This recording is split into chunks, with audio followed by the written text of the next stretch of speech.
Hi everyone. Normally I do tutorials on Unreal Editor 2 and the interface and all the different functionality, but I thought I would like to spend a couple of videos talking about the pre-planning phase because I feel that's quite important. So I'm super thrilled to have Benjamin Bauer from Bauer Design Solutions. Just so you know, Ben, I found about your channel from the official Unreal Tournament forum, and you had posted a link there.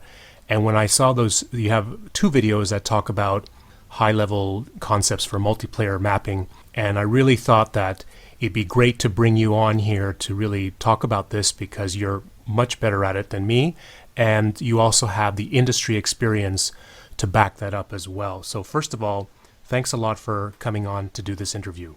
Oh, very much appreciated. It's always good to have such talks. Let's start by, first of all, you telling us how you got started in level design, and do you have formal training and that sort of thing? It goes really back in the old times. Like back in Germany, it was really tricky to get any kind of level editor tools for these evil shooters. So the first one I got was for Duke Nukem 3D, and I just made multiplayer levels like any 16-year-old kid for multiplayer levels to play in LAN parties or secretly in the office of my dad. And then we slowly ramped up to Quake 1. And then around the age of Quake 2, when we got the stuff back in Germany, we also got the internet at home and then started to get a little bit looking around for mod teams back then. And I found a map team called Team Mirage, who started to work on Navy Fortress, which was a very, don't know if anyone actually ever played that mod. I think we had like 80 downloads. But we wrapped up Navy Fortress relatively soon, which was sort of the first time tactical multiplayer game merged with objectives. And then we started Navy SEAL's covert operation for Quake 3, which was a little bit more successful. We won some awards, but we couldn't really win the competition with Counter-Strike back then. So at that time, we had to learn everything ourselves. There were barely any tutorials out there. Everybody had its own methods. The forums, everybody brew his own little soup of how to build maps. So that was the time where I had to develop my own little techniques and where a lot of the thinking came from. Same time back in school, so I barely made any homework, just making levels. So I barely passed my high school back then. And I didn't really know how to get in the actual industry. I didn't even thought it was realistic for me, especially in Germany. We didn't have any companies like ID or Epic back then. Actually, the fun thing was that I didn't even know about the opportunities we have in Europe because I didn't even thought it was realistic. But then the community in our forum actually pushed me to apply at Crytek, who at that time worked on FarCry 1 for PC. And they actually motivated me to actually apply there, and then I got a job there and started working there. I was hired as a multiplayer level designer because that was my background for many years. But the fun thing was they just needed an interior level designer, and then actually became single-player guy back in the time. Yeah, I think it's amazing that you've really been in the industry since, would you say, almost 2000 approximately, like when you're working on Navy Fortress? Navy Fortress, I think, started in 1997, 1998. So you actually have 20 years experience in level design. Slowly by now, yeah. I started doing, I think, Duke Nukem started in 1996. So it goes on a long time. And I just started to slowly fade out now after all the years and focusing a little bit more on the overall game direction and focusing a little bit less on level design. But there's still so many things I want to share and so many things I want to develop. And that's reasons why I started my channel to begin with. Absolutely. I think that's what clicked for me when I saw your YouTube channel and I saw the couple videos, one about high-level layout design, but also you did an analysis of DE Dust 2, because I play a lot of Counter-Strike as well. That to me was the missing link, and it's something that my particular channel doesn't cover, and I think you do it so much better. So before we get into the actual questions about level design, I just want everyone to realize that you've worked on Navy SEALs, Covert Operations, which was an award-winning Quake 3 mod. You've worked on FarCry 1. You've also done a FarCry multiplayer map pack, so you've done 3 maps for that. So after this call, maybe I can hook up with you to try to get a download link for that as well. Crysis 1, Crysis Warhead, Rise, Codename Kingdoms, Splinter Cell Blacklist, and you're probably working on some brand new projects now at Ubisoft that, of course, you're not allowed to talk about, but certainly you are still involved with level design in some capacity. So it's really quite an impressive resume that you have here. It was FarCry Primal too. Sorry? FarCry Primal was the last one which I worked on. Yeah, that's in my notes. I forgot to mention that one as well. No worry. I don't know how successful the multiplayer pack was for Far Cry, because the multiplayer mode for Far Cry unfortunately wasn't as successful as we hoped it would be. But we still wanted to support the community, and there was the time between projects, so you're often not very, very, very busy as a level designer. So we had the opportunity to work on that a little bit. Cool. But it wasn't really a big blown thing. I also want to mention, too, that your famous document from 2004, Ben's Small Bible of Realistic Multiplayer Level Design, do you have an idea of how many people could have downloaded that document back then or visited your website? I actually never looked at statistics, and the fun thing is I found it on other forums, and people uploaded it under their name, not necessarily to take credit, but just it wasn't just only on my homepage. I think even on Gamasutra at some point someone referred to it. People remade it as a visual guideline recently on Gamasutra. I worked with this guy a little bit, and the fun thing is, even if I interview now level designers, they actually referred back to, oh my god, I read your article like 10 years ago. People still remember it, and every time I hear this, actually, I kind of like get gooseskins, because I was a complete noob at that time and wrote this article, and it still had people still remember it, remember my name connected to it, which was like a bit creepy sometimes. Absolutely, but it's nice to know that it still has value even today. And the reasons why I kind of wanted to start my own little channel there and then start making these videos is simply because I started to reread my own article, and I was like, oh my god, what did I wrote back then? And now I learned so much more, and then now I'm a little bit more into directing people and more than just building the levels. So there was a lot of more learnings which I just wanted to reflect and modernize the article, because some parts, I'm not too sure if I completely agree with all the things I wrote back then, but there's also so many other additional things I wanted to throw in. And that's why I started a new thing, and I'm not too good in writing, so I thought videos might be a better, cooler format. No, I think the videos that you've done so far are great. So I'm going to be posting probably on the screen as well as in the description below. I'm going to post a link to your YouTube channel, but also to your personal website, so that people can download the original Small Bible document. It's in PDF format. I think it's around 40 pages or so, but it's definitely worth a read. That's really what I like to get into. It's, as I mentioned before, my channel is really focused on Unreal Editor 2 and getting new mappers into it. But, the mistakes that I made when I was mapping for the Unreal Tournament community, I just don't want people to make those same mistakes. And so I really want to talk more today about all of the pre-planning that goes into your level before you even open up the editor. There's a lot of work to be done. And you mentioned in your video that it's that foundation that's critical, because there you can make your changes. Once you start getting into the actual editing process, it's much harder to make changes, and it's more time costly to change your whole map around. So let's first start talking about that. Let's say, for instance, that I'm a mapper and I have inspiration. I want to make some particular level. I have a theme in mind, or I've got inspiration from some other game level or something like that. Once I've got that idea for a new map, what are some of the things that I need to do in the planning phase before I even open the editor? I like scribbling on paper a lot at the beginning. And what I scribble down at the early stages is primarily I focus on the lanes. The common mistake I see a lot of people do is they start with the space itself. They have a picture in their head of a cool combat situation, and they want to replicate this in a cool multiplayer map, let it be deathmatch or objective-based. And they start with the space right away, or with the architecture. They have a specific picture, they have an idea, and this is good, this is great. But the fundamental important thing is first the lanes, because players don't walk in space, they walk in certain paths. And over time, people optimize these paths.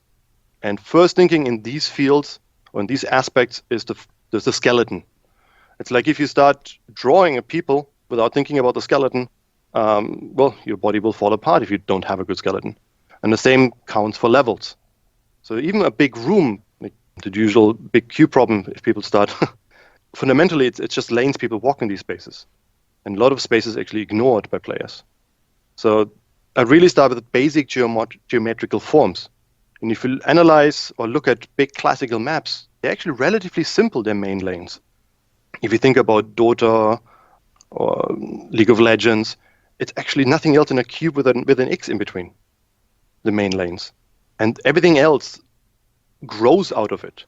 And even what I tried to do with the Dust 2 was, with the example analyze, it's nothing else like a few couple of lines, and then the rest is then getting distorted, and then you add extra paths in there for additional options. But it has to start relatively simple, because we all know what happens if you play a super complex map.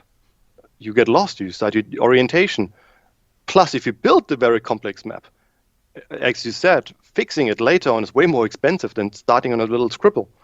Like when I did my rescue map, there's a second map in Crysis, it was literally a scribble on a little, on a napkin actually, because we had a crunch pizza late night back at Crytek. And I just scribbled a level sketch because I wanted to prove to my lead level designer back then that I could build a map with backtracking. And then try to prove him the concept. But it was literally a Sharpie knife, a Sharpie on a napkin. That was all I started with. And then I started to modify it based on that. There was no real analytic thinking back then. It was just a couple of drawings, a couple of sketches. And that was all. But that was all I already had a bit of a routine making these kind of very simple geometrical scribbles when I was in high school, because we did nothing else, and I didn't pay too much attention to the teacher. I was just scribbling these kind of things on a blocked paper, and I did nothing else in simple forms. What happens if I overlap this circle and then I add another circle? What kind of flow do I get then? Do I have then too many options? Do I need to take one out? This is now a combat space. Do I need more options? All this pre-planning on paper just to experiment with it. People thought I just make random scribbles, but it was all trying to find the perfect solutions for these kind of things. And that's how all it started. And then I started to measure distances, and you start going into little details like, is now 2 to 3 ratio better, or 1 to 4, but it all started on little scribbles on paper. In the industry, since you are working as a professional, let's say, for instance, a level designer is in charge of making a map for a game. What, in terms of time frame, what are we talking about from start to finish? How much time does a level designer have? And probably he or she is working in a team, of course, but how much time do they have to go from A to Z to the final level? It really depends. Nowadays in the open world, we do like in FarCry Primal, these are huge maps there. We're talking about square kilometers of maps compared to, let's say, a smaller project. And what I also noticed, it takes, back in the old times from Quake 3 for Navy SEALs Covert Operations, it took me about 2 to 3 weeks to release a map. And that was crazy because, fair enough, I did barely anything else. When we then back into Far Cry 1, it took us about, let's say, 2-3 months to create a single player map. But because we're adding so much more and more detail nowadays into a map, we not just need more people to work on a map, it also takes a lot more time. Now we're talking about easily for a big single player map, up to 6 to 9 months, depending on the size of the map or the complexity of the scripting behind it, or the layout which goes into then with art people then working them. So it started to grow and started to explode. That's the reason why we have these huge teams of like 600 to 1,000 people working on these huge AAA projects. Multiplayer maps nowadays, actually, to be honest, I'm a little bit out of the loop on that field. But on single player production, on especially open world, it can go really, really long and really huge. But let's take for an example, let's say, for instance, you mentioned 2 to 3 months for a Far Cry map back in the day. How much of that time would you say was spent in the pre-planning phase? The pre-planning phase probably took about between 2 days and 2 weeks, depending on how many other people needed to be involved. A lot of time was not just scribbling some lanes on paper, but it was also collecting then reference. Because once you have your rough format of your paths, you need to back it up with reference work to sell the map. Sometimes you need to create a PowerPoint presentation to create a pitch to your leads or directors. But filling in all these paths with actual architecture or actual ideas, then going a little bit more in detail, that took quite a while. So depending on how much was needed, I could create a pitch very, very quickly in 2 days. But then if you had to work with art people, sound people, AI team, gameplay scripting, creative director, lead designer, lead level designer, that then started to take more time. But the actual production was, I don't know, if I was alone, it took me sometimes 2 hours to 2 days, depending on how fast it had to be.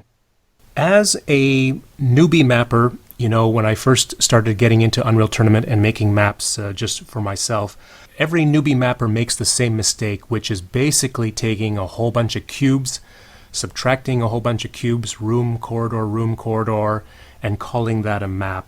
And that's something that a lot of amateur mappers do. What are perhaps some advice you can give to new mappers in terms of some easy tips and tricks to break up that cube look? For me, the problem always was when I started doing my geometrical forms and I transform into the editor, it got this very, very quickly, this cube look. And you're absolutely right. I see this the same still nowadays. It's easy to stay in the grid. One of the easiest way for me to get out of this was, first of all, question every 90-degree grid. We joke around, it quickly becomes, we call them crate factories. Back in the old times, we had no other choice because we had too little polygons. But nowadays, we're actually very flexible. We don't need to have every cover object need to be a box or a crate. For me, the interesting thing was starting to throw in the planning more reference work. And to be honest, some spaces have to look 90 degrees if you now look at, let's say, a New York-based map. But as soon as you get your inspiration from something else and throw in reference work from, let's say, a small little Italian city or anything which is more on the outdoor part, of organic shapes, as soon as you throw in the reference, you very quickly realize the world is not built in a grid. And then you start to really, really question your own design.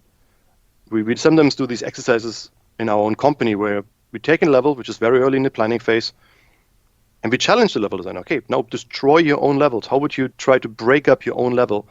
What would be the main critique points? What would be the usual YouTube comments be? What would Eurogamer say? What would the Kotaku article written about your level? And then people start thinking about their own level and start criticizing their own work in a fair and safe bubble, of course. And then they come up with their own ideas and their own solutions how to address these problems. Like, okay, fair enough. If it's only cube and a 90-degree grid, this is a good comment. But finding the problem yourself and analyzing and challenging it yourself, that was for me one of the first breaking points. I released my first level maybe a little bit too quick, but that was actually good, but releasing the level too quick. Because I got all the feedback, and a lot of feedback wasn't very good. I mean, it wasn't very nice written. I mean, it's the internet after all. But I took this feedback very, very close to heart. And every time I built a new level, I remembered all these critic points. People commented about it's too boring, or it's too gray, or it's sometimes too blocky. And every time I took this feedback, and when I built a new map, like, okay, people comment about these things. How can I challenge them? How can I prove them? How can I prove them wrong next time? And I think that was for me the most important step to become my own very, very honest critic, and the worst critic probably in that regard. So that blocky comment is just one of the early stages. The best feedback I can give probably to people is release maps, get feedback, and take it to heart, regardless if it's harsh or not. That's how I learned.